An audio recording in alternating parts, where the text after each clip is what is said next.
کہ گلگت بلتستان میں کوپیماؤں کے لیے پہلا تربیتی مرکز جو ہے وہ کھولا گیا ہے. یہاں پہ ماؤنٹینرز اور ہائی پورٹرز کو مہم جوئی کے دوران حادثات سے محفوظ رکھنے کے لیے یہ تربیت دی جا رہی ہے. نام میں لوں گا آپ کو سمجھ میں آ جائے گا, اسکردو, اور اسکردو میں ماؤنٹینئرنگ کا مطلب ہے ستپارا. ستپارا ماؤنٹینئرنگ ٹریننگ سینٹر میں ملک بھر سے 35 کوپیما زیر تربیت ہیں. اور یہ بڑے عرصے سے کوپیماؤں کی جانب سے, اور خاص طور پہ وہ جو ان کے ساتھ ان کو فیسیلیٹیٹ پورٹرز کرتے ہیں, ان کی جانب سے بھی ان کی ٹریننگ بھی ضروری, کیونکہ وہ اپنی زندگیوں کو داؤ پر لگا کر اور وہ باقاعدہ کوپیماؤں کی طرح جی ساتھ ساتھ سفر کرتے ہیں. اصل credit goes to, let me thank all the porter community کہ جس طریقے سے اتنا بھاری سامان وہ لاد کے لے جاتے ہیں, وہ آپ کا خیال بھی رکھتے ہیں. اور ان کے پاس سم ٹائمز کٹ بھی نہیں ہوتی. یہاں پاکستان کا یہ ایشو ہے, اور خاص طور پہ ابھی جب یہ نیپالی شیرپاز آئے تھے تو ان کو دیکھ کے تو بیچارے بالکل ہی حیران رہ گئے تھے کہ آپ کے پاس یہ سب بھی کچھ ہے. تو آپ دیکھیں کہ دنیا کہاں جا رہی ہے اور ہم کہاں جا رہے ہیں. ایسے میں یہ اقدام جو ہے وہ بہت زبردست ہے, اور اس طرح کے مزید اقدامات ہونے اور ہماری سیاحت کو اس سے مزید فروغ ملے گا, تو وائی ناٹ. چلیں جی بریک لیتے ہیں, بریک کے بعد واپس آتے ہیں. Welcome back once again. اور کراچی شہر سے جڑی ایک خبر یہاں پر شامل کر لیتے ہیں. آگے بڑھنے سے پہلے کراچی میں نیب کی کارروائی اور کرپشن کے الزام میں ڈپٹی ڈائریکٹر نیب عمران شیخ کو گرفتار کر لیا گیا ہے. تو نذیر شاہ سے مزید اس کی ڈیٹیل جان لیتے ہیں. بتائیے نذیر. بالکل, دیکھیں نیب کراچی اور اسلام آباد نے مشترکہ کارروائی کرتے ہوئے کرپشن کے الزام میں اپنے ہی افسر کو گرفتار کر لیا ہے. نیب ذرائع کا کہنا ہے کہ ڈپٹی ڈائریکٹر نیب عمران شیخ کو کرپشن میں ملوث ملزمان سے رشوت لینے کے جرم میں گرفتار کیا گیا ہے, جن کو کل اسلام آباد منتقل کرنے کے لیے 1 روزہ راہداری ریمانڈ حاصل کیا گیا ہے. نیب اثر پر چیک کی صورت میں رشوت لینے کا الزام ہے. کئی ایسے چیک تھے جن کو کیش بھی کروایا جا چکا تھا, جبکہ نیب کراچی کا کہنا ہے کہ گرفتار ڈپٹی ڈائریکٹر نیب کو کل اسلام آباد منتقل کیا جائے گا اور مزید احتساب کا عمل مکمل کیا جائے گا. جی بہت شکریہ نذیر. اس وقت 5:33 ہو رہے ہیں, اور اب سے ٹھیک 1 گھنٹے 10 منٹ بعد کراچی میں روزہ افطار ہو جائے گا, اور ہم دیکھیں گے کہ پھر جنگلیوں کی طرح نا لوگ ٹوٹ پڑتے ہیں, جنگلیوں کی طرح صبر نہیں ہوتا. پورا دن صبر کیا ہے, جس بات کی تلقین دی گئی جو سیکھنا ہے وہ افطار کے وقت سب ہم بھول جاتے ہیں. جبکہ ہم شروع سے بتا رہے ہیں کہ کھجور پانی لے لیں, نماز پڑھ لیں, اس کے بعد کر لیں جو کرنا ہے, لیکن نہیں.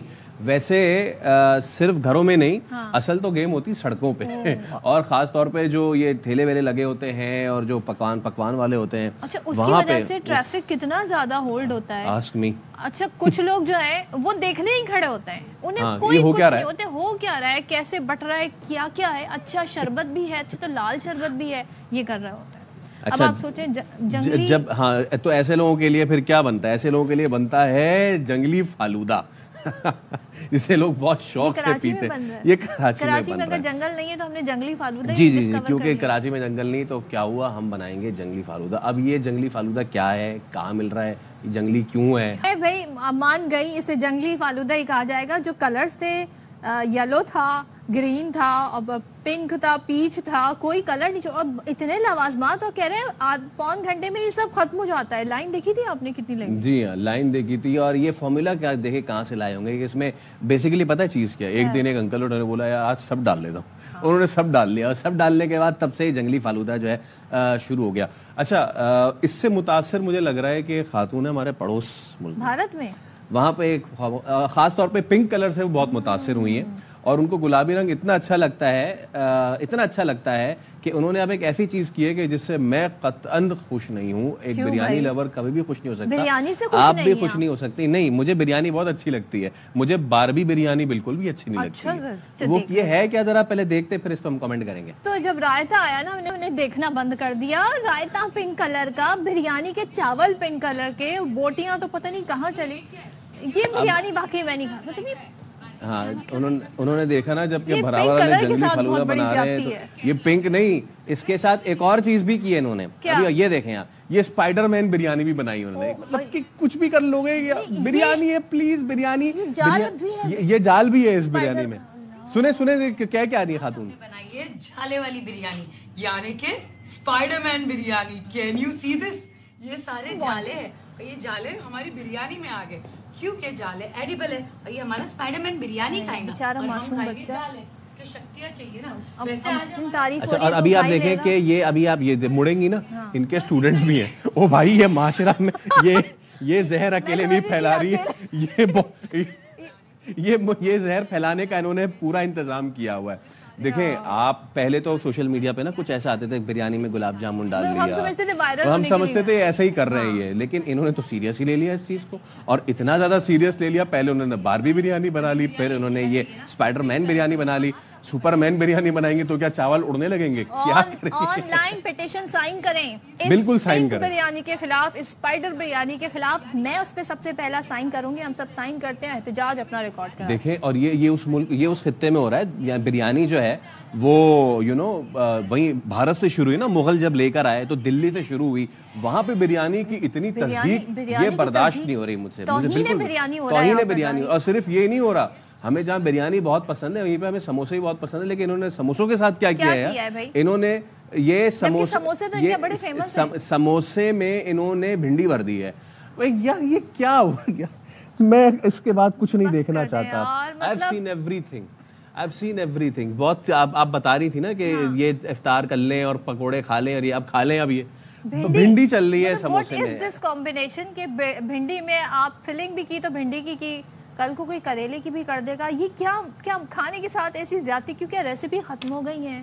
کیا ٹیسٹ لوگوں کے اچھے نہیں رہے, اب انہیں کیا چاہیے؟ نہیں, لوگوں کا ٹیسٹ جو ہے نا وہ ٹک ٹاک میں زیادہ ہو گیا ہے, اور اسی لیے اچھا اس کو باضابطہ وہ کھول کے بھی دکھا رہے ہیں, اور اتنا پورا اسٹال بھی لگا ہوا ہے. ظاہر سی بات ہے, لوگوں کو کچھ بھی چپکا دو, لوگ ہمارے خطے میں کھا ہی لیتے ہیں کچھ بھی بول. تو دیکھتے ہیں کہ یہ جو چل رہی ہے نا معاملات بریانی, خاص طور پہ بریانی والے معاملات تھے نا, ہم جو ہے نا پنک بریانی. ارے ابھی آپ دیکھیے گا, ابھی یہ چلائی ہے نا, ابھی ان کی دیکھی یہاں سے کیا شروع ہوگا, آپ دیکھیے گا. خاتون سکھا بھی رہی, کیا پتا آن لائن سکھا بھی رہی آن لائن, یہاں بھی آ جائے اور یہاں کوئی جنگلی بریانی شروع ہو جائے. اچھا بریانی جنگلی ہو جائے تو چلے, اس میں اسپائسز ہوں گے نا, لیکن اس میں کیا ہے؟ اللہ خیر کرے. اس کو دیکھیں, اس چیز کو بریک لگنا بہت ضروری ہے, بالکل اسی طرح جس طرح شو میں بریک لگنا ضروری ہے. ایک بریک لے رہے ہیں, ہمارے ساتھ رہیے.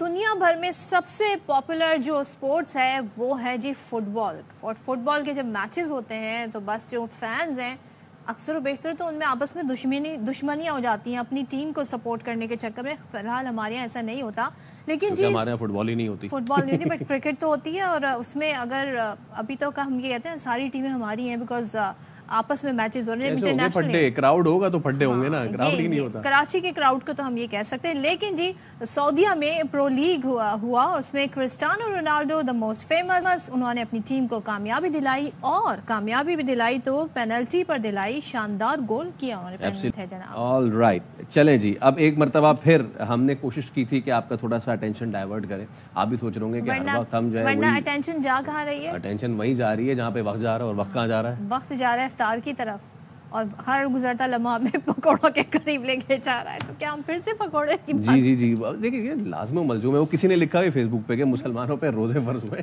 پکوڑے انہوں نے خود ہی فرض کر لیا اپنے آپ پہ. بٹ دیکھیں رمضان جو ہے وہ نہ صرف کھانے پینے کا مہینہ ہے, بلکہ یگانگت کا مہینہ ہے. مسلمانوں کی جو روایت ہے اخوت کی, اس کا مہینہ ہے. ہم دیکھتے ہیں کہ گھروں میں ہمارے کتنے رونق ہوتی ہے, وہیں پہ ہمارے سڑکوں پہ کتنی رونق ہوتی ہے.